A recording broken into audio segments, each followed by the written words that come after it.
Welcome to episode 119 of the Half Point Per podcast. I'm your host, Evan Riggs, joined as always by my co-host, Dalton Willie, and producer Johnny Pham, who, if I'm not mistaken, is currently working on buying a Jefferson's, bringing it to Colorado. Can you confirm this report, Johnny? The report is in the works. I was a little nervous and confused where the start was going. I was like, "Are you gonna say it? I don't know what you're saying or where this is gonna go." But yeah, We got something to hide?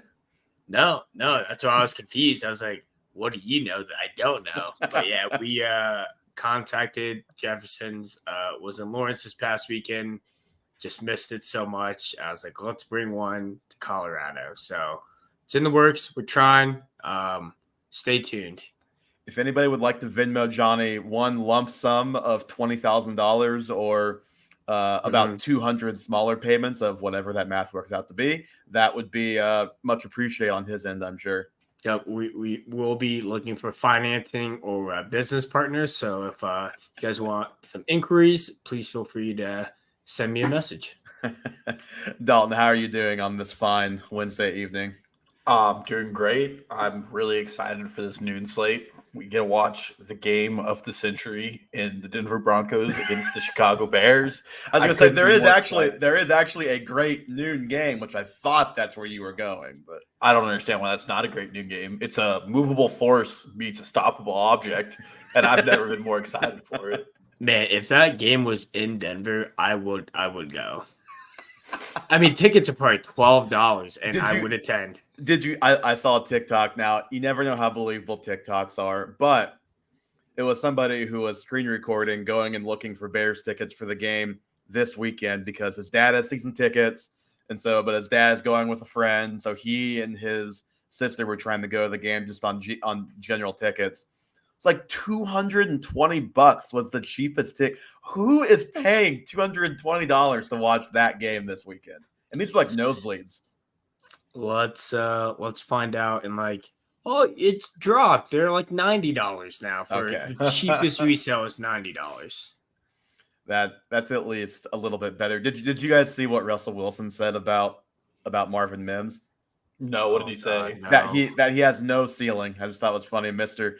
Unlimited is talking about no ceiling. Especially like you get beat 7-20. You know what, man?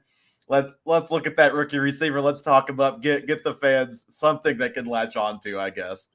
And that's all they have to look forward to at this point. But we have a lot to look forward to today, Dalton, on this podcast. We're going to start off with a little drop-o-meter for those who are return listeners from seasons past. You probably remember. If not, basically what it is I'll give a player. Dalton and I give a number between 1 and 10 on how droppable they are. And bear in mind, this is like a 12-team kind of standard league type of deal when we're thinking about these players. We've also got, and also drop-o-meter 1 is the least droppable, 10 is the most droppable. Important clarification there. We've also got a little buy low, sell high. As we've talked about a lot, Dalton, over the past couple of years, the draft can set you up, but where you're really going to win your leagues is making those value trades. And we're only a couple weeks in, but I think there are some value moves both ways to be had out there. And where we can start, let's look at that Bears game. Let's look at that Bears quarterback. Let's talk about Justin Fields. I know we talked about him last week, but this week, in the vein of is he droppable or not, Dalton, where is Justin Fields on the drop-o-meter for you? I have him at a 6. I'm not dropping him, mostly because you spent a high pick on him. You probably didn't go back-to-back with a good backup quarterback, so you need that production.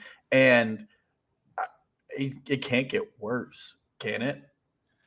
I wouldn't think so. I mean, you would think when you're down 41-0 that you can stack up passing yards, and I don't even know how many attempts he had. 99. He finished with 99. Well, 99 yards, and I don't even know how many attempts but it was like a comically low amount of attempts, which all the games are pretty much for him. But when you're down 41-0, you can Blake Bortles your way into 200 passing yards and 2 touchdowns. Well, the interesting thing is he's on pace for a career high in pass attempts this year, which is even worse. And through the first 2 weeks, on pace through 2 weeks really doesn't mean anything. But he was on pace for the most passing yards in a season of his career through 2 weeks too. That may still be the case after 99 yards in week 3. I don't know. I'm at a 4. I'm with you for pretty much every reason you just said, and really, like, you watch that game, which, as Chiefs fans, Chiefs fans and Taylor Swift fans are probably two of the only groups of people who watched that entire game last weekend. What really was what was his fault in that game? He threw a bad interception where he kind of got baited by Justin Reed. But outside of that, it's just like, yeah, he's not elevating them out of this, which is obviously a problem. But it wasn't like a Zach Wilson, oh, this is just a comically bad quarterback back there. It's like the situation is comically bad, and he is suffering from it because he's not able to elevate them out of it. But that's kind of where I'm at with this, Dalton. I don't know if you feel similarly at this point.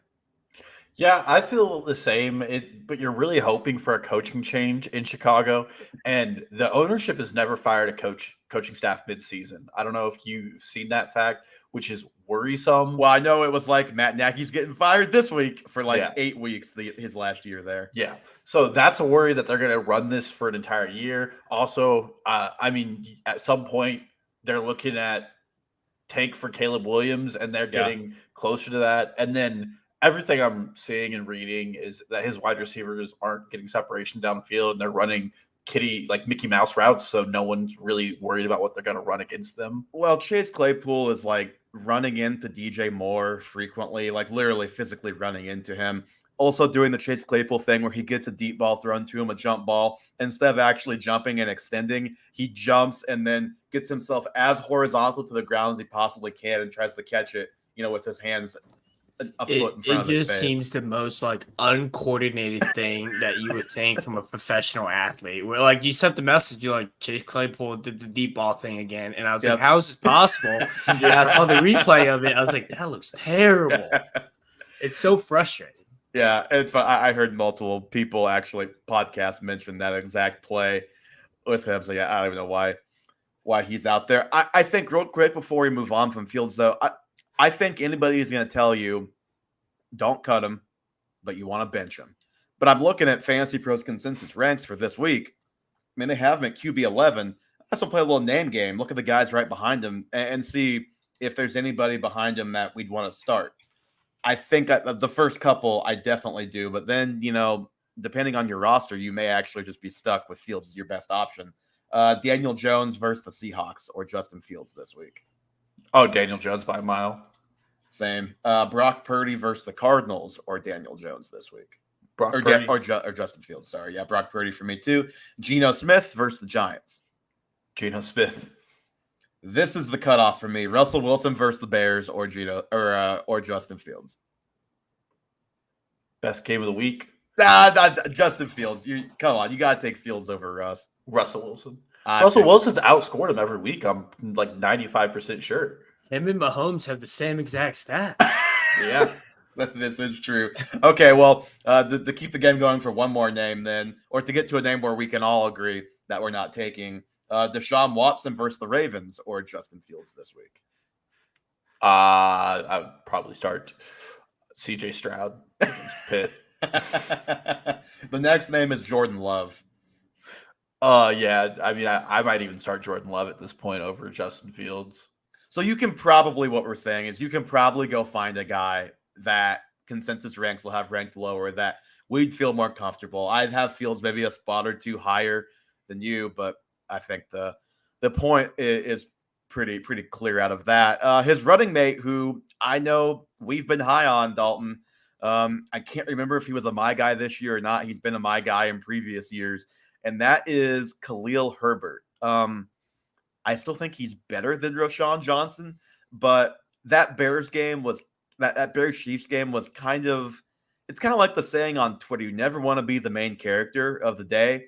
And for about a 5-minute stretch, Khalil Herbert turned himself into that with that fumble. Mm-hmm. And in the second half, I think he only got 2 carries to Roschon Johnson's 5. Now, again, it was all garbage time. But where are we at with Khalil Herbert through 3 very unproductive weeks? I'm dropping him. He's an 8 for me for a couple of reasons. You look at the weekly snap counts for Rashawn Johnson, and this is with Freeman inactive for 2 of those weeks. It's 28, 32, 54. And I think at least a part of this is Rashawn Johnson is their third down back. Yeah, it seems he's definitely a better pass blocker and probably pass catcher. So they're running that out there already. And then you, just like we talked about on Justin Fields, this offense is so anemic that I don't know where the points are coming from or how I'm getting there. They have this rotating guard tackle situation. They haven't had the same starting offensive line any week yet. They're not running any creative plays for their run game. And there's no threat of Justin Fields running through 3 weeks. So they're not getting any good looks for their running backs. So I would go out there and I would be willing to pick up a lot of the other guys who might still be on your waivers. I mean, I would go pretty deep into even grabbing some handcuffs at this point. Like, would you prefer, I don't know, Kenneth Gainwell or Khalil Herbert? I think it's pretty 1-to-1, but I would take Gainwell just because there's a chance he falls into the end zone week to week. Chuba Hubbard. You were so close. Chuba Hubbard. Chuba Hubbard, a whole bunch of backs. The best bubblegum out there. I would still take Herbert over Hubbard, I think, for sure. So I'm at a 4, and I'm going to be stubborn with this one. I'm going to wait. I got to at least give it this week. He has the Broncos. I'm just going to hold and hope to God that he has a nice game this week. And you know what? If you do that and you want to sell him off that game, I cannot blame you. Could not blame you if that's the route you take. You heard it here first. Evan is starting all Bears players this week. Please tweet at Evan Riggs if that does not work out for you. Don't think that is quite my correct Twitter. So go ahead and tweet at Evan Riggs. It's maybe they'll get that guy to give up the name for me. It's like a private account that has like 10 followers last I looked. All right. Bully that account. Yeah, bully Evan Riggs about tweeting him about the Bears at Evan Riggs on Twitter. Please. The Bills backups, Dalton. Latavius Murray and Damian Harris. I'm at a 9 here. I'm saying go ahead and drop both of these guys if you need a spot. Again, they're both backups. It is a split among those backups. Like, there's no standalone value like we kind of hoped alongside James Cook in this backfield. And if Cook were to go down, I think it'd be a split. I'm not sure who the lead guy would be in that split or if there would be a lead guy. Like, obviously, you'd want to go pick him up if that happened, but it's not like it's a 1-to-1 handcuff situation like you're hoping for when you're holding backup running backs with no standalone value. Yeah, I'm with you. I'm at a 10 because both running backs are splitting red zone carries, which is where we thought the value was going to be. We were right. James Cook is not the red zone back. We were wrong. There is no clear red zone back. Yeah.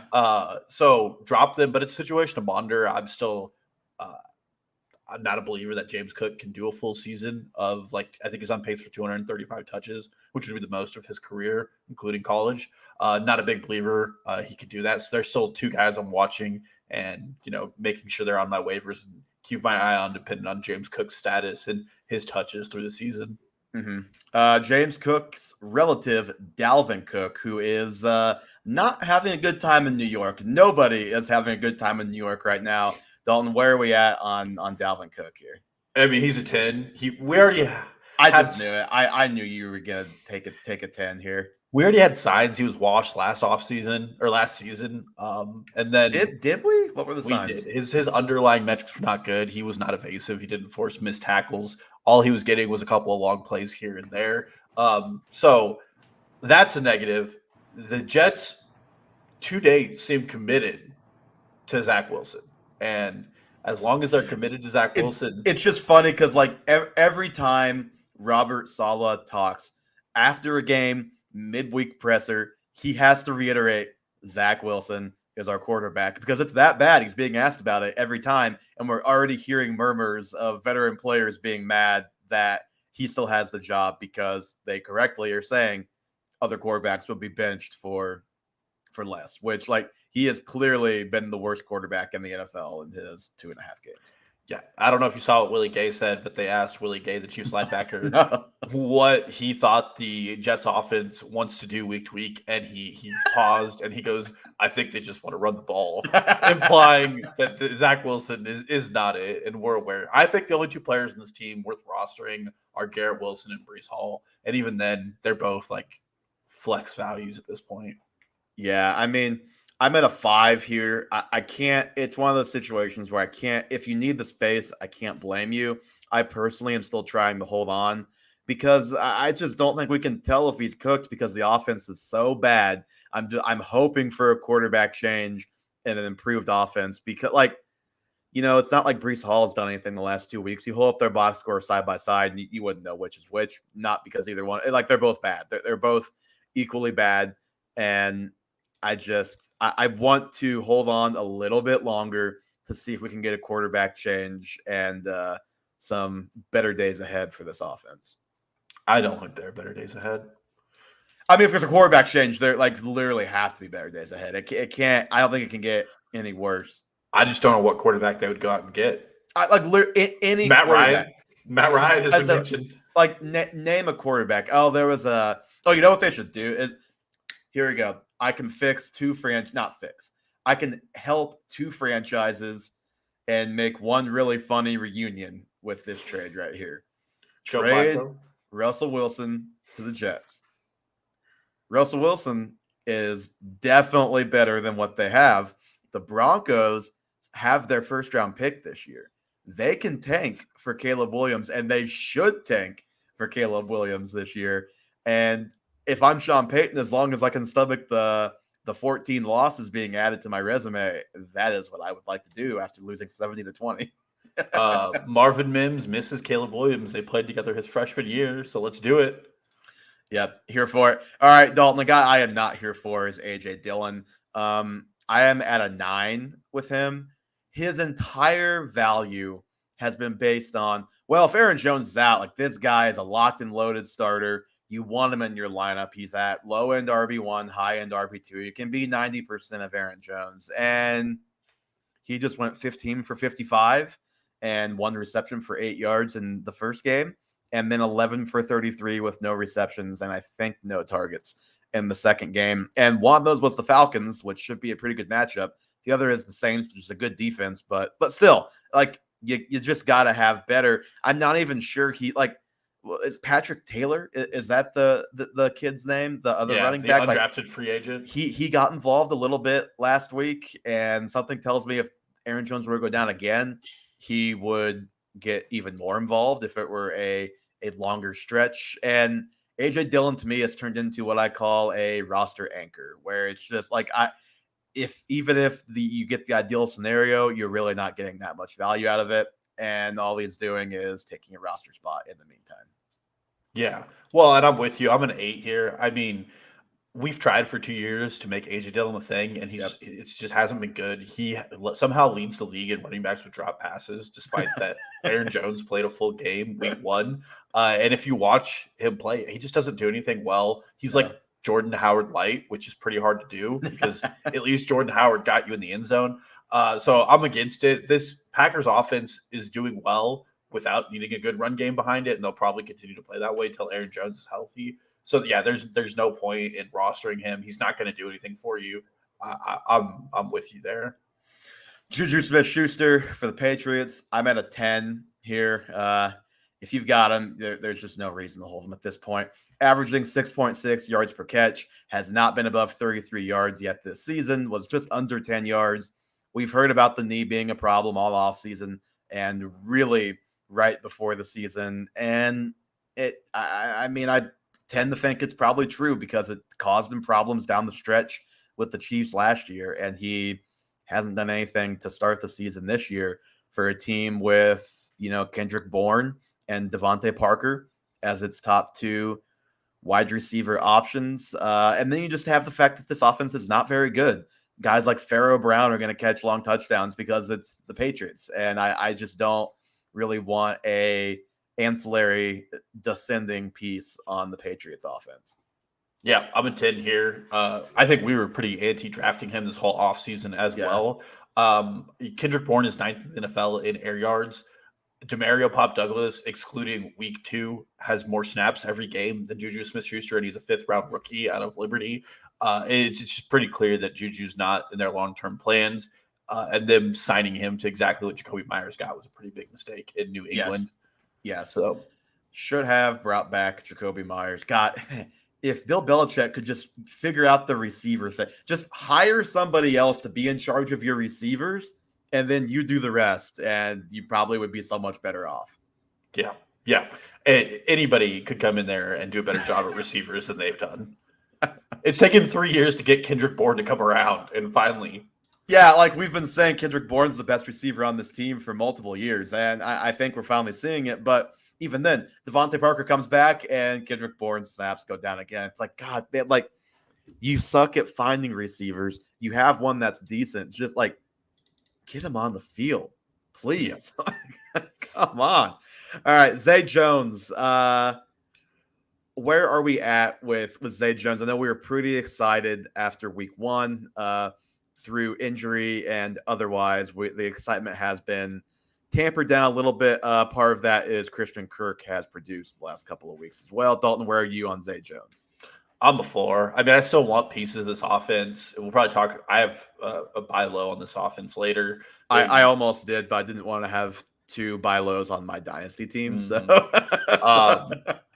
I mean, this entire Jaguars offense has been unlucky for 2 weeks, like literally unlucky with drop passes and offensive inefficiencies. They're having like the Chiefs 2021 type of start to the season, not quite as extreme, but I think I saw one of the Athletic football guys tweet out they're 6th in EPA per play, but we've seen the scoring the last 2 weeks has obviously not followed that up. They had guys dropping passes, fumbling the ball, what you want, you name it, it was happening.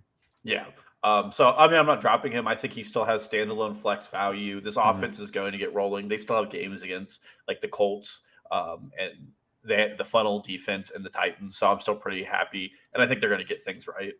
Yeah. And they play the Falcons this week, which could be a pretty, not like the Falcons are a terrible defense, but they're not a good defense. Like that's a perfectly fine get right spot for this offense. I'm at a 2. I'm with you.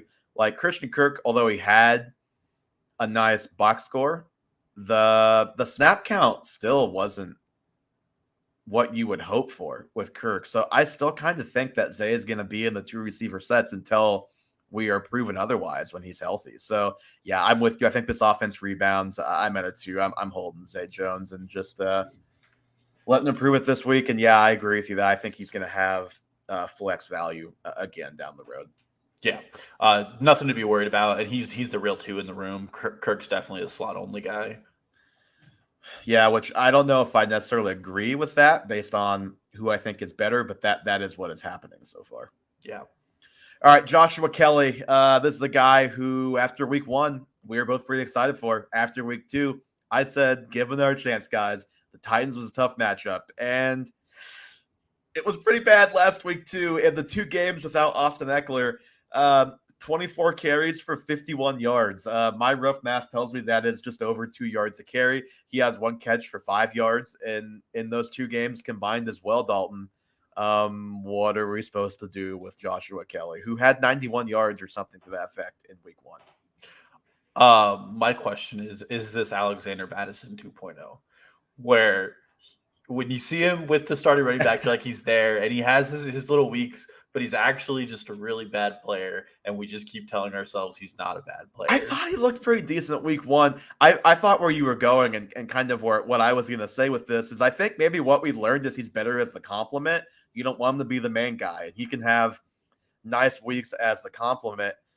Sadly, I think that any chance of selling him as more than that in a trade, that ship has sailed. But I do think you could hold him. I'm at a 5 here. I think you could hold him. He could have some nice weeks again as that compliment to Eckler when Eckler is back, hopefully this week. And if that does happen, maybe people have short memories. In fact, I know people have short memories. And maybe they'll forget about what happened in weeks 2 and 3, and you can trade them on that promise of, if Eckler gets look at this guy, 50, 60 yards every game. If Eckler goes out, that's 90 and a touchdown every week. Yeah, and I'm with you. I'm on a 4. The Chargers also seem Like they don't want to use Elijah Dotson or Isaiah Spiller as their Yeah. backups. So he has that role. And eventually someone's going to come and bite if Eckler continues to get hurt, which I think is a good possibility. Yep, agree with you there. All right, let's move off from the drop-o-meter into the buy lows and the sell highs. Do you want to start with the buy lows? Do you want to start with the sell highs? Where do you want to go with this here? Let's start with the buy lows, the good news. All right, you go for it. You lead us off with the buy low. Buy low, kind of alluded to this earlier, is Calvin Ridley. I'm seeing a lot of victory laps on Twitter about the people who had Christian Kirk ranked over him. Yeah. And the only thing that Christian Kirk's really outperforming him in is fantasy points. He is not doing it in another field. Obviously, week 1, he had 101 yards and a touchdown. And since then, he's had NFL high in drop passes. In week 2 alone, he had 4 drops. But despite all of that, he's Actually, that wasn't week 3. He had 4 drops in week 2. Yeah, against the Texans. Oh, sorry, no, week 3, yes. Okay. I was gonna say against the Chiefs, it was the Trevor Lawrence throws Calvin Ridley into the field goal stanchion game. Yes. But despite all of those, he has a ton of missed opportunities. Despite that, he still is 18th in the NFL in air yards. Like they're throwing to him a lot. He has a 22% first read target share among wide receivers. That's an elite level. His yards per separation, he's 6th in the NFL, having at least 1 yard of separation per next gen stats. Like all of those are still elite numbers. If you've watched any Jags game, it's just as unlucky as it can get. Whether it was week 1 even where they had 2 fumbles, one coming out of the hands of Tank Bigsby and another fumble by Tank Bigsby in the red zone. All of those just combine the fact that I think this Jags offense gets it right. They get better. There are better days ahead. There are more targets coming his way. I would go out there and buy low. I think he has like high-end wide receiver 10 upside like we saw week 1. And I'd be willing to trade some of these other guys who are getting a lot more points right now than him. For instance, I would do Puka Nacua plus for him. Oh yeah. I mean, T. Higgins plus for him would be something I would also consider, but that's more an indictment on Joe Burrow and not T. Higgins, just so anybody listening is aware. George Pickens plus another thing I would do for him. All of these guys are ranked above him this week, by the way, in consensus rankings. So just a few options I would go out there and trade for to get him because I think he'll end the season as a top 10 wide receiver still. Yeah, and I mean, if he catches that touchdown, like what it was like a 30, 40-yard touchdown pass, then we're probably not even having this conversation. Now, that's bad. That's bad on him. He didn't catch it. He should have caught it. But I think if the drops were happening right away, like right out of the gate, it would have been concerning. It would have been like, oh, this is a guy that looks rusty. But like we saw in week 1 what he looked like. And even against the Chiefs, the stats weren't there, but it wasn't necessarily his fault. It was a couple near misses in the end zone. It was the Chiefs basically sticking Trent McDuffie on Christian Kirk and double teaming Calvin Ridley, kind of doing the Bill Belichick, put my best guy on your 2, double team your 1. And the Chiefs have been a good defense so far. And then last week was the first one where it was like truly on Ridley. And you know what? Guys have bad games. I think he'll bounce back. I think this offense will bounce back. Like I said, they are right around 6th, I think, in like EPA per play. It's just the turnovers, the drops. Those are things that you wouldn't think would be sticky for the entire season. But we'll see. Yeah, I agree with you. I think this offense gets right. And I think this first, 3-week span by the start of, by the playoffs, people are going to forget that the Jags started off the way they did. Mm-hmm. All right. We've got 2 questions in the chat that I will get to before I forget later on the show. First one from Stephen L. Who should I start in a full PPR? Jerry Jeudy, Michael Thomas, or Slant Boy, as he calls him here, and Hollywood Brown. For me, I would go with Hollywood Brown. I liked the matchup they draw this week. Michael Thomas, they might not have Derek Carr for some time. Yep. And Jerry Jeudy, I mean, he's just not looked good. He's not getting anything done. Cortland Sutton was the one last week. Now, he had 2 incredibly terrible fumbles and 1 drop in the end zone, but he also had good moments too. And Cortland Sutton was definitely treated like the one. Yeah, and I think they have bigger problems in Denver than just Cortland Sutton. Yeah, I'm going with Hollywood there as well. Should the next guy Jay Quivion said, should I start Ramondre Stevenson or I'm assuming James Cook is the Cook that's being referred to here. Steven actually responded in the chat, Cook easily. Dalton, do you agree with that? I mean, this week, yes, because James Cook plays Miami, and Miami has the 30th rush defense in the NFL. Like, they just haven't been good. Going back to our Josh Kelly conversation earlier, that might be part of why he looks so good week one. The only team that really hasn't got things going against them on the ground would be our good friends in Denver. And again, that's probably the Denver Broncos' fault and not the Miami Dolphins scheming it up. I'm going Cook too. I wouldn't say easily, but I'll go Cook for the matchup reasons that you mentioned. And Zeke was just a lot more involved than you want last week. 16 carries. I couldn't believe that because, you know, they weren't exactly showing that game on Red Zone a ton last week, so I wasn't seeing that game a ton. But I don't know. People were suggesting that because they just needed a pounder, that's why Zeke got so much volume. But I'm a little scared off of that, at least this week, for Stevenson versus Cook, especially. And then one more here, and then we'll get back to it. Laporta versus Evan Ingram. I'm doing Sam Laporta. I think the Lions have needed a playmaker, and he kind of broke out. He's second or third in the NFL in tight end targets. Yep. They play Green Bay. I think that's going to be a pretty pass-happy game. I mean, if I was doing weekly rankings, he'd probably be all the way up to like 4 or 5. I think he is a better option of like outscoring players like Mark Ingram and Darren Waller right now with just what we've seen. Evan Ingram. He'll definitely outscore Mark Ingram. Yes. Yes. All right. Oh, gosh. I feel bad. We're getting all these start sits. I'll get to one more here, Lauren. Then we're going back to buy lows. Jaylen Warren or Rashawn Johnson. I know Rashawn Johnson's playing the Broncos. I need to take a glance at Jaylen Warren's matchup this week. It is, oh my God, where is? Good Lord, I cannot find. This might be a reason. Oh, Najee Harris, 26. Oh my God. They play Houston this week. I think I'd go Jaylen Warren. The matchup is better for Rashawn Johnson, probably, but not too dissimilar. And I just believe in the Steelers offense more than the Bears offense. And I like Jaylen Warren a lot. I think he's a good player, and I'm not so sure about Rashawn Johnson yet.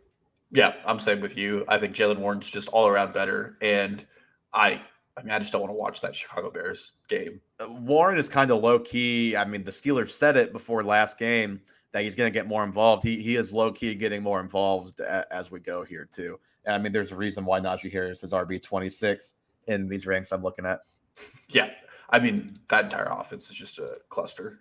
All right, the offense that's been a cluster is the Bengals, and you know who I'm looking at for my buy low, Mr. T. Higgins. I just think you can never underestimate the impact that seeing one of your studs play the way he played on Monday Night Football can have on a fantasy manager when they're looking to make these decisions. Like, how many people did T. Higgins cost their matchup last week? Because they needed 6 points out of the guy. He goes 2 for 21 or whatever it was, 2 or 3 drops, probably, maybe not even probably.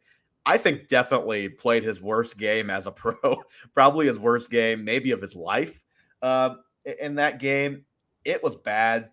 And I know he had the explosive week too, but I still just think with what happened in the prime time that you're going to be able to catch a panicked T. Higgins manager in your league in a lot of cases. I know the offense is the offense right now. It's limited. Burrow's limited. We'll see if he can get healthy, when he can get healthy, how the offense continues to evolve. It's all quick stuff or sideline shots to T. Higgins, basically. He got a couple over-the-middle targets, of course. 2 of them I think he dropped. Even with how the offense looked, he still should have had 4 or 5 catches for 60 yards in that game instead of 2 for 20 or whatever it was. I just think like that takes him from a fringe wide receiver 1 to a top 20 receiver. Like, I still think you can probably buy at a value for what his value is going to be while Burrow is this version of Burrow. He's still, last week, is it 27% of the air yards? I know his air yards in week 1 were like 150 with no receptions, no fantasy points. And the Bengals are still leading the NFL in neutral pass rate. They still threw it 50 plus times with Joe Burrow being in the state that he was. And that's because, I saw our friend Eli Beery tweet, maybe if they ran the ball more, that would help. But, the problem is their success rate is 25% running the ball this year. That is tied with the Steelers, basically, is worst in the NFL this year. So that is why they're throwing. And he's been so volatile. Week 1, a lot of off-target stuff. Week 3 was all on him. By and large, his average depth of target is way up from last year. I would expect that to stabilize. I think maybe the one concerning thing that I've seen a couple people point to is his separation isn't there. But you look at it, I would bet you 75% of his targets are straight down the sideline shots. And he's not a guy who's going to get separation doing that. He's going to get separation over the middle. He's not going to run by you. You're not going to get separation on vertical routes when you're throwing jump ball stuff to him. And so I think that can easily explain that. Dalton, what do you say about T. Higgins? I mean, I don't know if I'm buying him. Mm-hmm. I get it, but I still am. We've had our qualms with Zach Taylor and his play calling, and I think that that's still a problem. I mean, that Monday night game was absolutely terrible. The offensive line did not play well against what I think is a pretty poor Los Angeles Rams, even with Aaron Donald in the game. One of their linemen, I don't remember which one. It wasn't Orlando Brown. I would have remembered that. One of their linemen had a 0 PFF grade for pass blocking. Yeah, that's where I was going. Well, it was one of the only games in PFF's charting history to have 2 linemen on each team record a zero. And then you combine that with Joe Burrow's calf concerns that seem to be like they're going to be an issue for at least half the season. I'm just worried about where they're going to go. Jamar Chase played well in that game because they put him in the slot and just basically threw it. Who would have thought? Who went on a rant on this podcast last week? Just get the guy the ball and you're going to be okay. And that's what they did. Took them 3 weeks to figure that out. So I might buy him, but I would be buying him at a low price if I was going out to get him. I'm just worried about where this is going. And I mean, he's coming up on the end of his contract year. I'm not saying the Bengals are going to go out there and trade him or anything, but I just don't know what the morale there looks like in Cincinnati. If the Bengals are going to trade him, I've got a text message to send to a Chiefs employee to get on the line. We don't need T. Higgins. We have Kadarius Toney drops at home. I get the concerns, I do, but I just think he's too good a player. He's going to get back on track. And this offense, even with Burrow being limited, I think is going to be perfectly fine. Like the passing volume is still going to be there. And he's going to be, he's going to be good by and large, I think, this season. All right. Who's your second? My second's going deep. He might even be on waivers in some of your leagues, but I'm going with Zach Charbonnet. He's done nothing through 3 weeks for good reason. Week 1, he had a 12% snap share. Really can't do much with that. Week 2, it went up to 22%. And last week, it was all the way up at 34%. Kenneth Walker is getting the lion's share of the work. That number seems to be going down every week.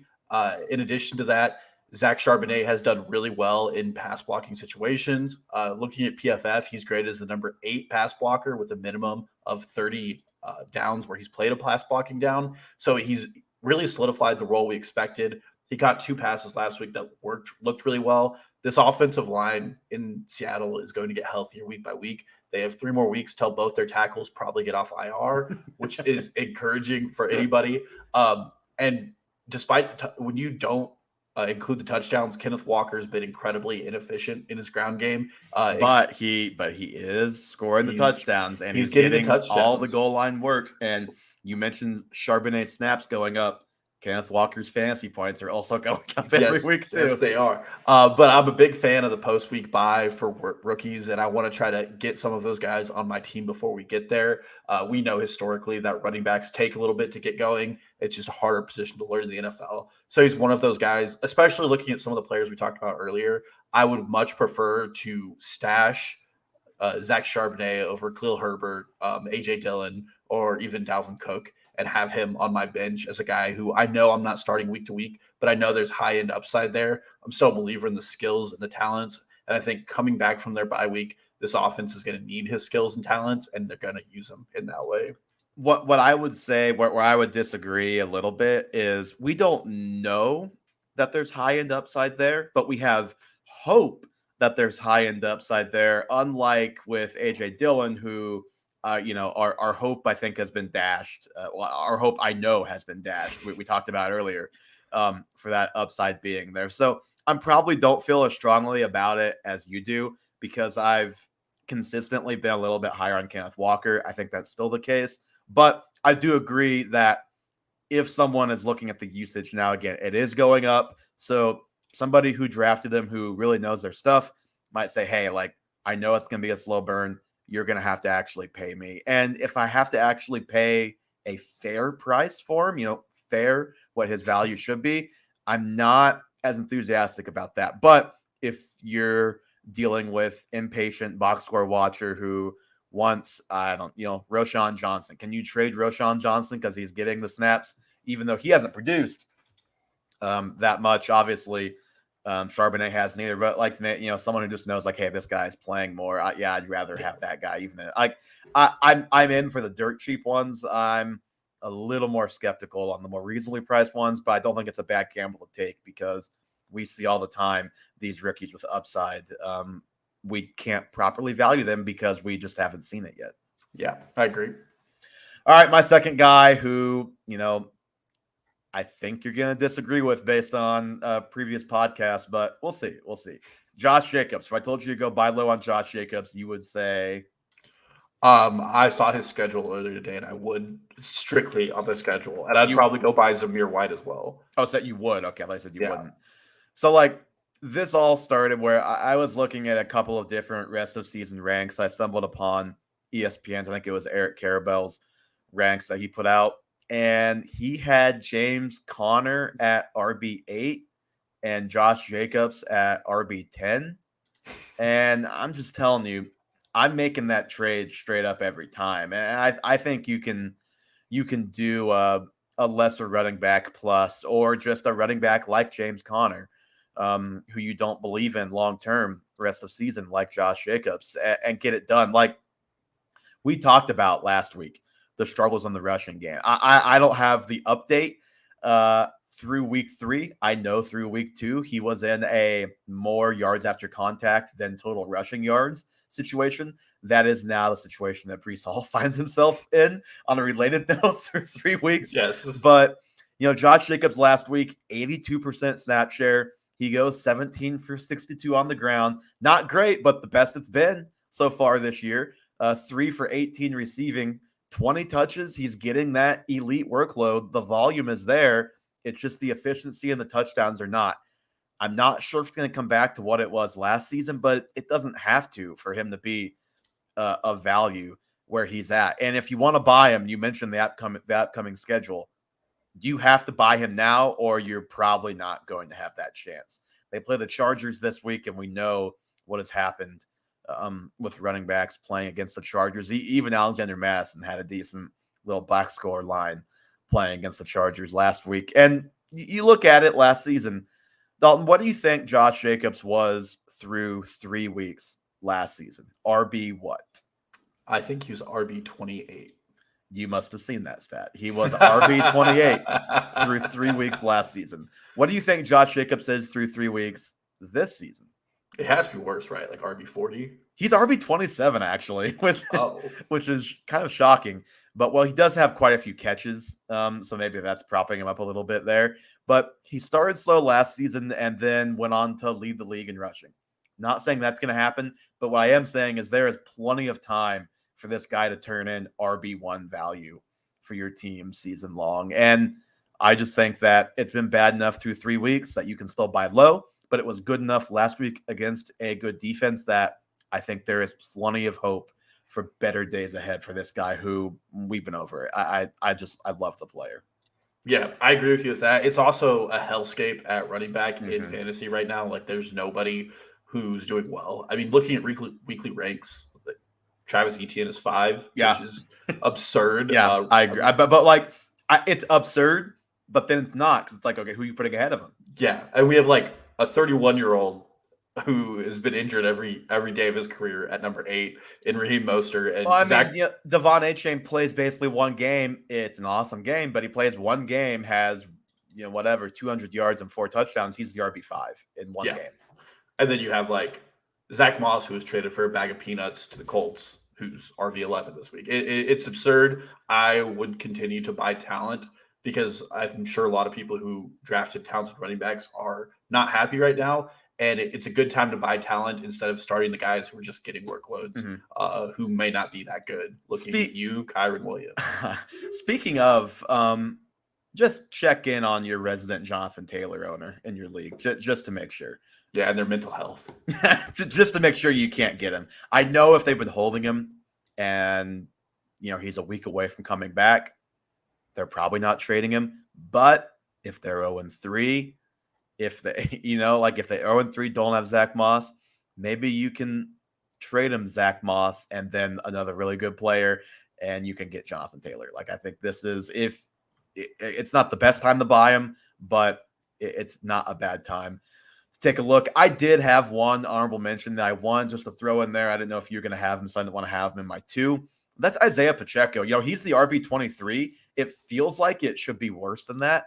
But I think part of that, again, is based on just the position and how bad it's been after a couple of guys so far this season. I mean, there were 4 touchdowns from the running back room the other day. He had one of them.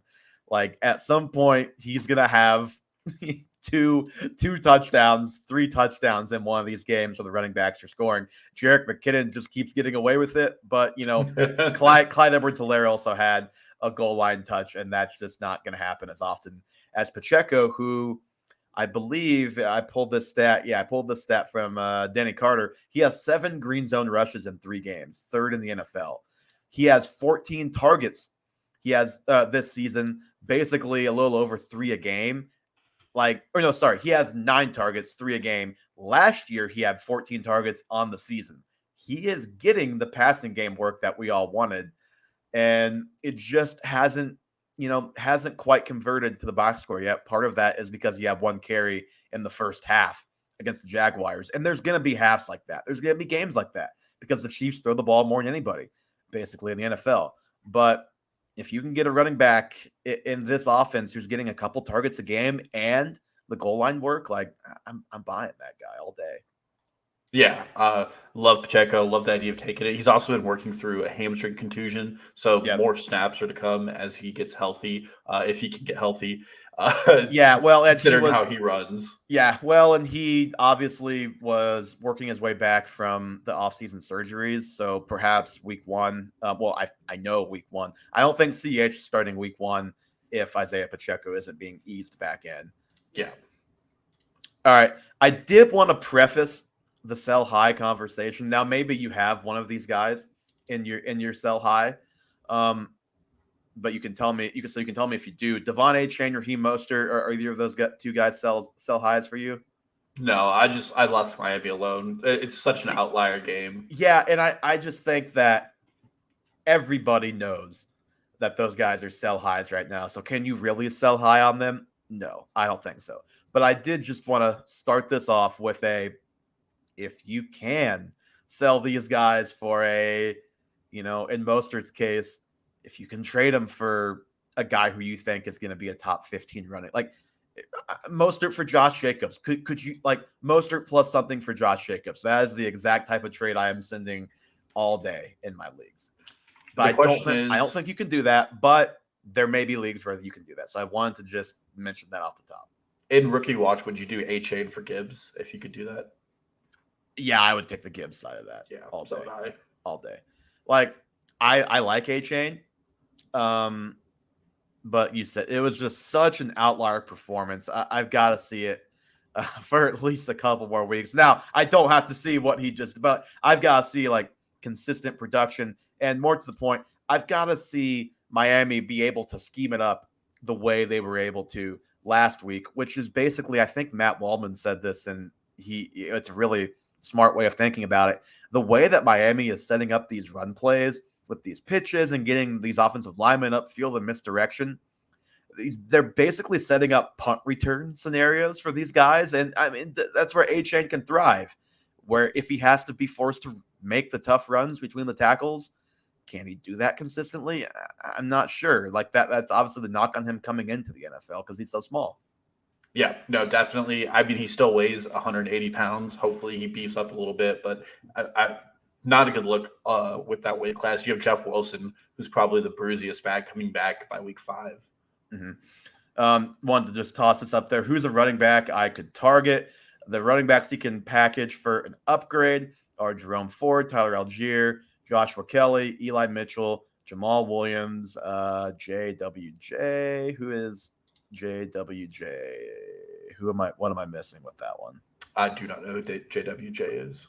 Okay.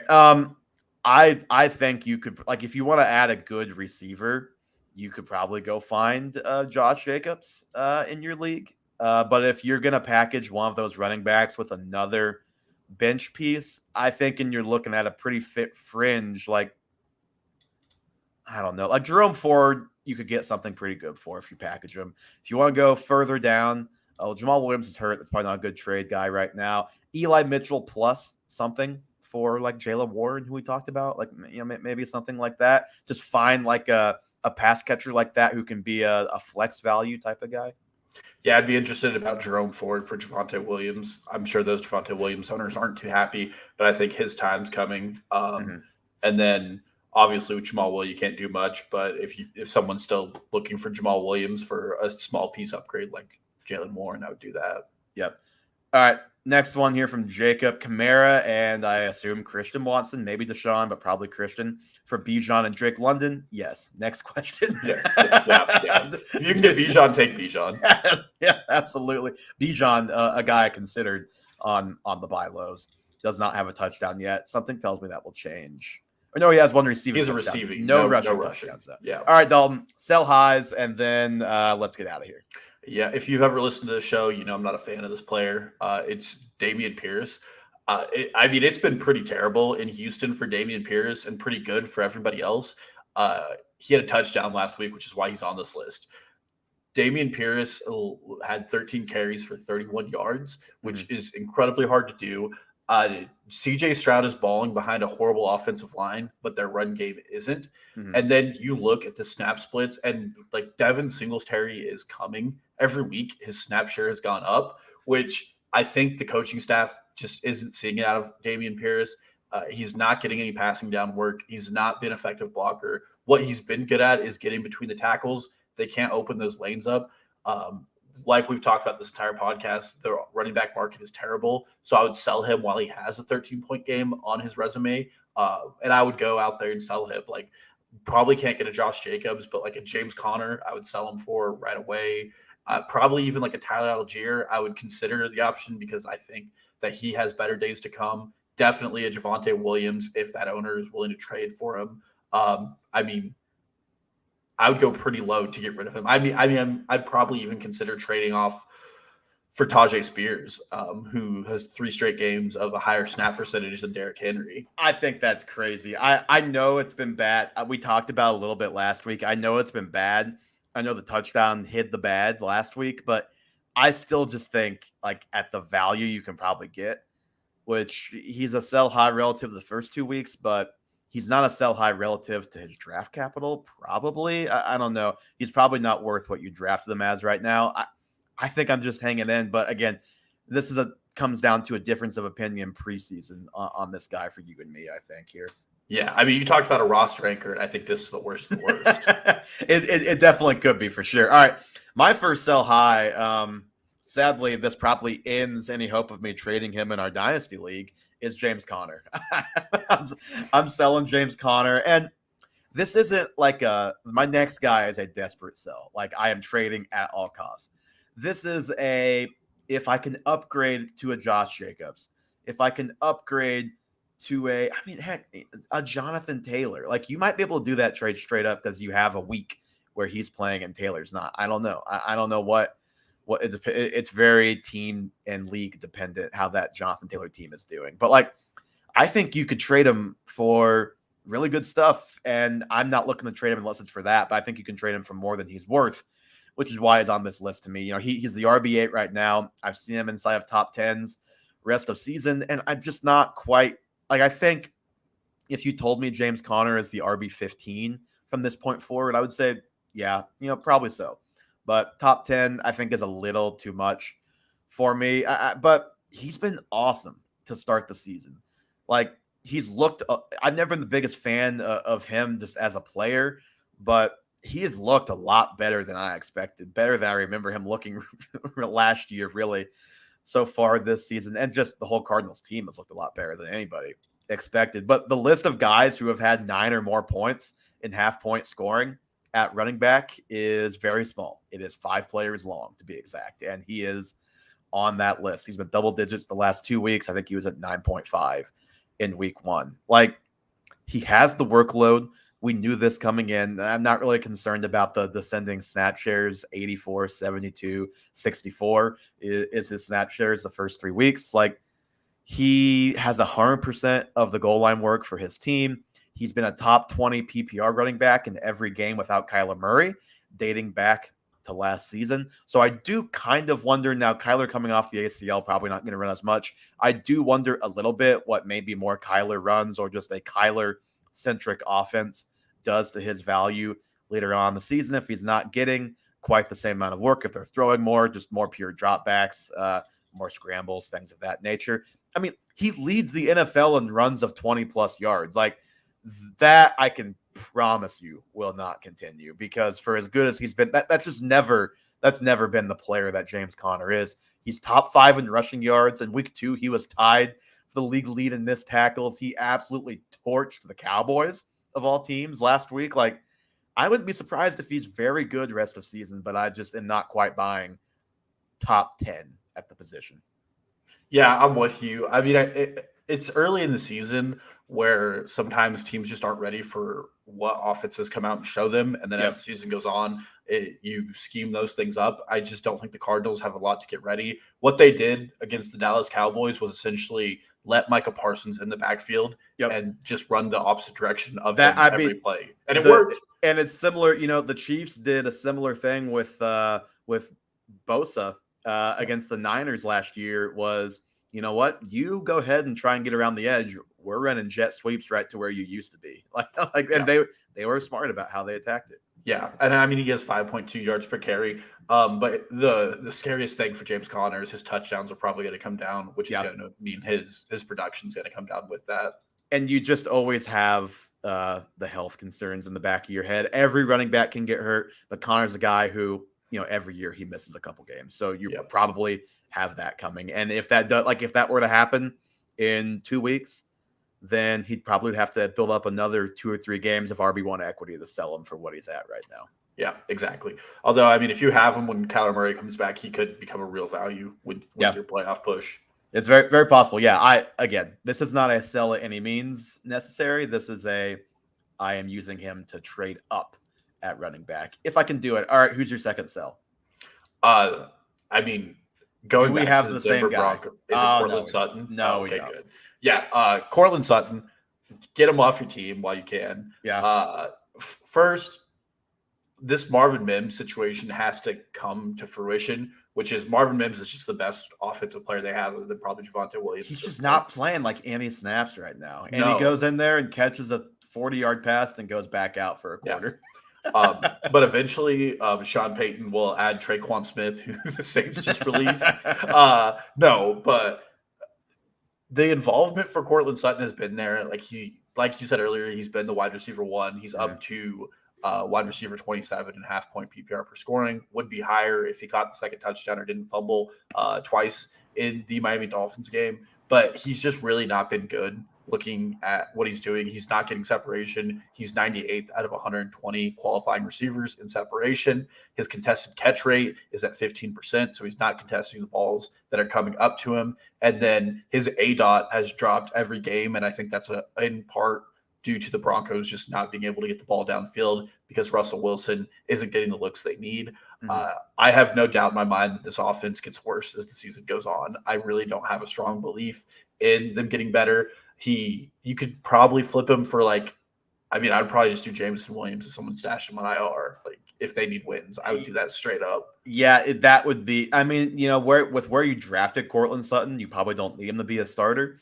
So not crazy. I just would say if I can trade a guy off the Denver Broncos for a guy that I feel good about starting, I am interested. It doesn't matter who it is. Just looking at rankings, Jahan Dotson is wide receiver 47, and I would do that straight up. Oh yeah, 100%. Someday they're going to remember he exists past the first quarter. Yeah, I really hope they do. Or Jackson Smith-Njigba. I would wait for his post-buy bump because there's just, like, going back to an earlier conversation, there's hope with those guys. I really don't think there's any hope with Cortland Sutton. Yeah, I'm glad you brought up JSN. I think I had him on the drop-o-meter list and then just skipped over him. So we're both kind of in agreement that he's, yes, been bad so far, but he's coming off, freaking surgery on his hand, missed camp. Like, give him a little time. Yeah. Are you going to say Derrick Henry here? No, I'm saying Alexander Madison. If I have Madison, this is your chance to get that guy the hell off your team. And that is what I'm doing. I know Cam Akers is waiting, so that may bring down his value to lower than you think. But I promise you, his value is actually lower than that lower than you think number going forward. Like how much of that game did you see the other day? Too much. The dude dropped a pass in the red zone that he could have easily scored a touchdown on, caught the next pass after, I think, a penalty and got them to like the 5. They kicked a field goal.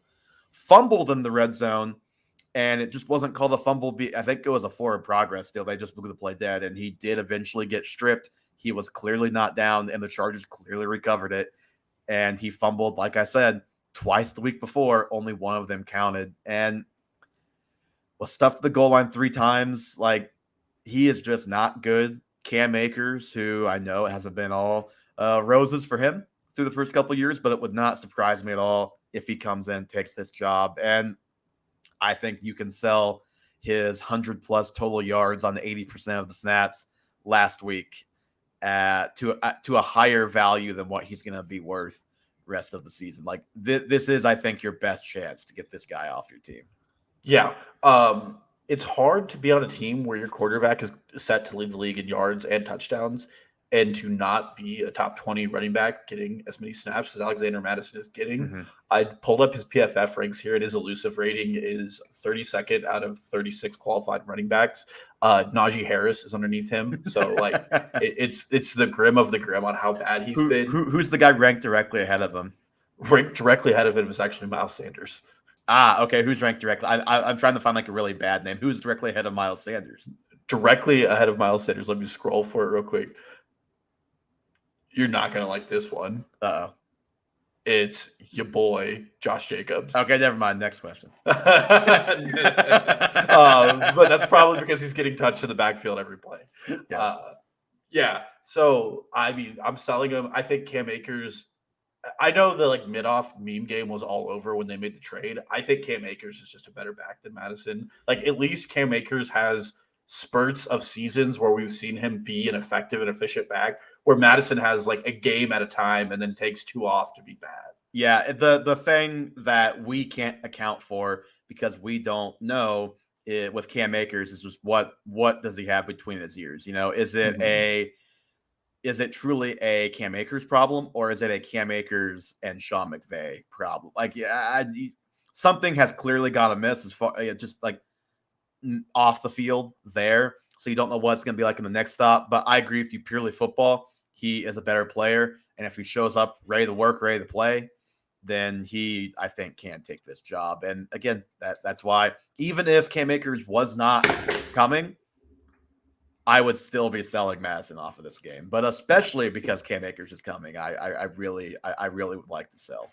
Yeah, and my honorable mention here, just because it's the same exact issue, is Rachaad White. Like, Rachaad White's playing 90% of the snaps, and he's just not doing anything with the workload he's getting. And it's the same case with Alexander Madison. The moment another running back comes into that room, or even if Sean Tucker emerges, like, it's over. Rachaad White's not good, and Alexander Madison's not good. And if you draft based on only workload going into the season, you're probably going to end up losing those players. I think you and I were pretty anti both these guys going into the season, and I think through 3 weeks, it's pretty safe to say that they're not doing a good job. Yeah, Jalen Hurts threw 2 interceptions the other night. After the first one, Rachaad White was stripped and fumbled the ball. Pretty soft fumble in the middle of the field, all things considering. And then after the second one, he gets tackled for a safety. I know the blocking wasn't great, but also what I know is Rachaad White was like half running up to the line of scrimmage, thinking he had time to like make a decision. It's like, no, man, you just need to try and run this guy over who is sprinting, head on fire through the line of scrimmage right now. You can't you can't tiptoe in the end zone. So he 2 turnovers and he gave it right back to the Eagles both times. God, drive the coaches crazy. Yeah, I don't have much hope for him going forward. All right, one more question here in the chat, and then we will move on. Trade T. Higgins for Tyler Lockett. Daniel, I had T. Higgins as a buy low, so I am firmly on the T. Higgins side here. Dalton, where are you at? I would ask for something else with T. Higgins or with Tyler Lockett, sorry. But I will say Tyler Lockett is second in the NFL in red zone targets, and like his game is probably coming where he's going to have his 40-pointer. I would not. Oh yeah, every year it's coming at some point. I would not do it straight up. I would ask for like at least like a Jalen Warren type running back in that Tyler Lockett deal, but I don't hate it. And if you're 0-3 and worried about the Bengals, you might need to do it. Yeah. No, I understand the sentiment. All right. That is going to do it for us on episode 119. If you are just a average listener, you can turn off this podcast now. The next 5 minutes of this is purely for our Dynasty League. We promised we would bring some weekly updates. That is exactly what we're going to do here in a moment. Just want to say, follow us on Twitter, Instagram, and TikTok at Half Point Per Pod. Subscribe on the YouTube channel right here at Half Point Per Podcast. We will answer all your questions. The show is available. Spotify, Apple, all of that. George Play in the chat. Dalton had Zach Charbonnet as a buy low earlier. Rewind a little bit, and you can listen to some Zach Charbonnet, Kenneth Walker debate there. Thank you guys so much for listening. And now we are on to Sunday Fun Day. Take a look at this obnoxious league. And where we're going to start, Dalton, is exactly where you think. Hey, this is somebody you guys don't tend to enjoy. His name is DJ Shark.